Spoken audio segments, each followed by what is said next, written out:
നമസ്കാരം. 2 ദിവസം മുൻപ് പൊതുപ്രവർത്തകനും മുൻ പ്രതിപക്ഷ നേതാവ് VS അച്യുതാനന്ദൻ്റെ അഡീഷണൽ പ്രൈവറ്റ് സെക്രട്ടറിയുമായ അഡ്വക്കേറ്റ് KM ഷാജഹാനെതിരെ ഒരു വാർത്ത ഏഷ്യാനെറ്റ് ഉൾപ്പെടെയുള്ള ചാനലുകളിൽ വന്നിരുന്നു. ADGP S ശ്രീജിത്ത് കൊടുത്ത മാനനഷ്ട കേസിൽ തിരുവനന്തപുരം മുൻസിഫ് കോടതി KM ഷാജഹാൻ ശ്രീജിത്തിന് 5 ലക്ഷം രൂപ നൽകണമെന്നായിരുന്നു ആ വാർത്ത. ആ വാർത്ത പുറത്തു വന്നതിന് ശേഷം മറുനാടൻ മലയാളിയിൽ ശ്രീ ഷാജൻ സ്കറിയയും ഇത് സംബന്ധിച്ച് ഒരു വാർത്ത ചെയ്തിരുന്നു. എന്താണ് ഇതിൻ്റെ വാസ്തവം? ADGP S ശ്രീജിത്തിന് 5 ലക്ഷം രൂപ നൽകാൻ അഡ്വക്കേറ്റ് KM ഷാജഹാനെതിരെ വിധിയുണ്ടായോ? മറുനാടൻ മലയാളിയിലൂടെ ശ്രീ ഷാജൻ സ്കറിയ എന്താണ് പറഞ്ഞത്? പലർക്കും ഇത് സംബന്ധിച്ച് ആശയക്കുഴപ്പങ്ങളുണ്ട്. എന്താണ് ഇതിൻ്റെയൊക്കെ യാഥാർത്ഥ്യം? നമുക്കൊന്ന് നോക്കാം. ADGP ശ്രീജിത്തുമായി ബന്ധപ്പെട്ടുള്ള വീഡിയോ ചെയ്തതിൻ്റെ പേരിൽ തിരുവനന്തപുരം ചീഫ് ജുഡീഷ്യൽ മജിസ്ട്രേറ്റ് കോടതിയിൽ ഒരു ക്രിമിനൽ ഡിഫമേഷൻ കേസ് നടക്കുന്നുണ്ട് ഷാജഹാനെതിരായിട്ട്. ആ കേസ് വാദിക്കുന്നതും അദ്ദേഹം തന്നെയാണ്.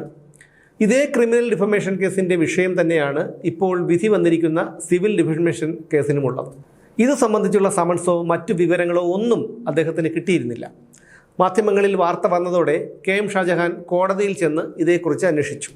അപ്പോൾ കോടതിയിൽ നിന്ന് സമൻസ് അയച്ചിട്ടുള്ളതായും അത് കൈപ്പറ്റിയതായും അദ്ദേഹത്തിന് മനസ്സിലായി. സംഭവം ശരിയാണ്. കോടതിയിൽ നിന്ന് സമൻസ് അയച്ചിട്ടുണ്ട്. ആ സമൻസ് കൈപ്പറ്റിയത് അദ്ദേഹത്തിൻ്റെ ഇളയ മകനാണ്. പക്ഷേ എന്തുകൊണ്ടോ മറന്നിട്ടായിരിക്കാം, എന്തുകൊണ്ടോ മകൻ ഇക്കാര്യം അറിയിക്കാൻ വിട്ടുപോയി, അച്ഛനെ അറിയിക്കാൻ വിട്ടുപോയി. ഈ സമൻസ് കൈപ്പറ്റുന്ന സമയത്ത് മകന് 18 വയസ്സ് തികഞ്ഞിട്ടില്ലായിരുന്നു, അതായത് പ്രായപൂർത്തിയായിട്ടില്ലായിരുന്നു. സമൻസ് കൈപ്പറ്റേണ്ടത് പ്രതിയോ അല്ലെങ്കിൽ പ്രതിയുമായി ബന്ധപ്പെട്ട പ്രായപൂർത്തിയായ ആരെങ്കിലുമോ ആയിരിക്കണമെന്നാണ് നിയമം. പക്ഷേ ഇവിടെ അത് പാലിക്കപ്പെട്ടിട്ടില്ല എന്നാണ് KM ഷാജഹാൻ സാർ പറയുന്നത്. സമൻസ് അയച്ച കാര്യം അറിയാത്തത് കൊണ്ട് തന്നെ KM ഷാജഹാൻ കോടതിയിൽ ഹാജരായിരുന്നുമില്ല. അതുകൊണ്ട് എക്സ്പെർട്ട് ഓർഡറായിരുന്നു കോടതിയിൽ നിന്ന് വന്നത്. പക്ഷേ ഇക്കാര്യം ഏഷ്യാനെറ്റ് ഉൾപ്പെടെയുള്ള ചാനലുകൾ മറച്ചുവെച്ചു. മറുനാടൻ മലയാളിയിൽ ഇക്കാര്യം പറഞ്ഞിട്ടുണ്ട്.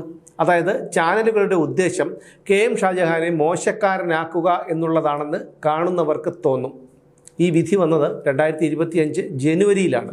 അതായത് 1 വർഷം കഴിഞ്ഞു ഇപ്പോൾ.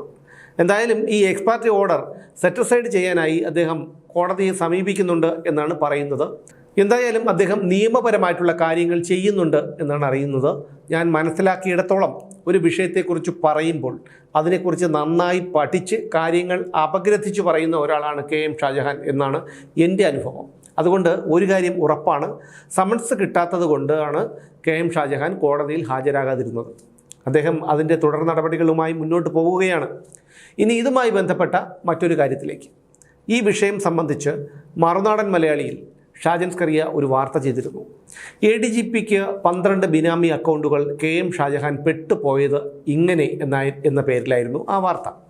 അതിനുശേഷമാണ് KM ഷാജഹാൻ തൻ്റെ പ്രതിപക്ഷം യൂട്യൂബ് ചാനലിലൂടെ ഇത് സംബന്ധിച്ച് വീഡിയോ ചെയ്തത്.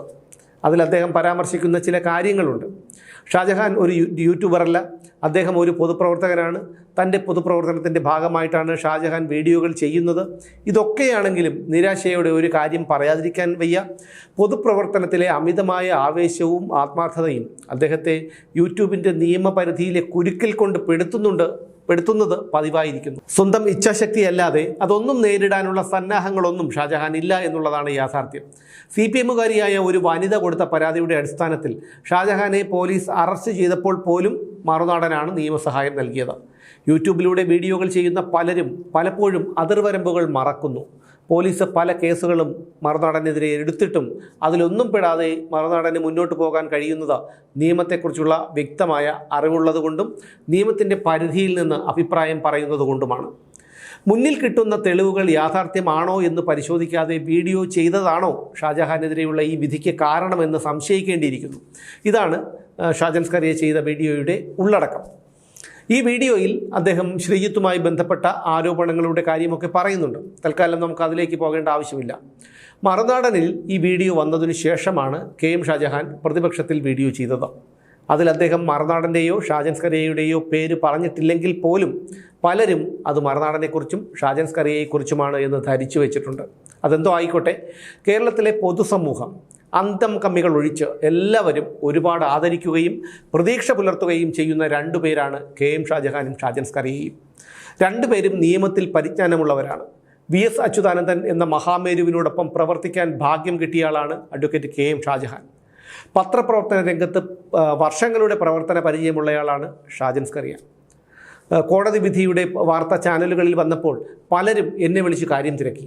പിന്നീട് പ്രതിപക്ഷം യൂട്യൂബ് ചാനലിൽ ഇത് സംബന്ധിച്ചുള്ള വീഡിയോ വന്നപ്പോഴും പലരും നേരിട്ടും അല്ലാതെയും എന്നോട് കാര്യങ്ങൾ ചോദിച്ചു.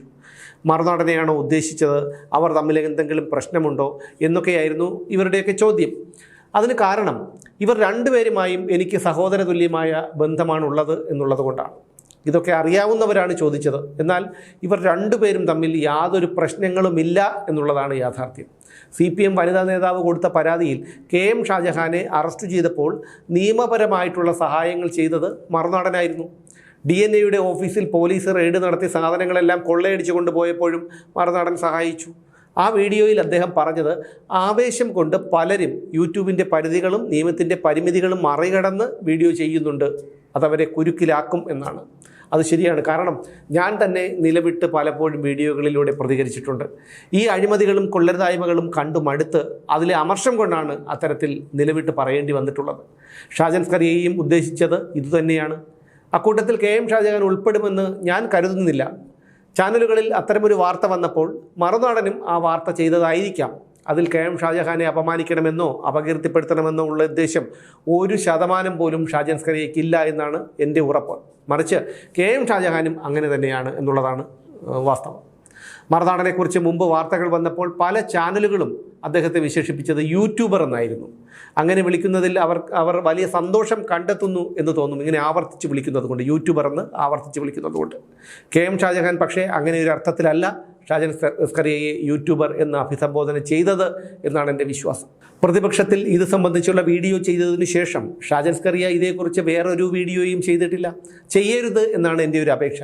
രണ്ടുപേരുടെയും ഉദ്ദേശശുദ്ധി നല്ലത് തന്നെയാണ് എന്നെനിക്ക് ഉറപ്പുണ്ട്. ഇവർ രണ്ടുപേരുടെയും പോരാട്ടം അഴിമതിക്കെതിരെയാണ്. ആ അഴിമതിക്കാർ ഇത് മുതലെടുക്കും. മനസ്സുകൊണ്ട് പോലും അറിയാത്ത കാര്യങ്ങൾ ഇവർ സൈബർ ഇടങ്ങളിൽ പ്രചരിപ്പിക്കും. ഇത് തിരിച്ചറിയണം. പരസ്പരം ചെളിവാരി എറിയുന്നതിന് തുല്യമാകും ഇത് സംബന്ധിച്ച് പരസ്പരമുള്ള പരാമർശങ്ങൾ. ഷാജൻ സ്കറിയ പറഞ്ഞത് അദ്ദേഹത്തിൻ്റെ ബോധ്യങ്ങളാണ്. KM ഷാജഹാൻ പറഞ്ഞത് അദ്ദേഹത്തിൻ്റെയും. അതാണ് സത്യം. അതുകൊണ്ട് സഹോദര തുല്യരായി കാണുന്ന ഈ രണ്ടുപേരോടും എനിക്കുള്ള അപേക്ഷ, ഇനി ഈ വിഷയത്തെക്കുറിച്ച് പരാമർശിക്കരുത് എന്നാണ്. ഈ വിഷയം ഇവിടെ അവസാനിക്കട്ടെ.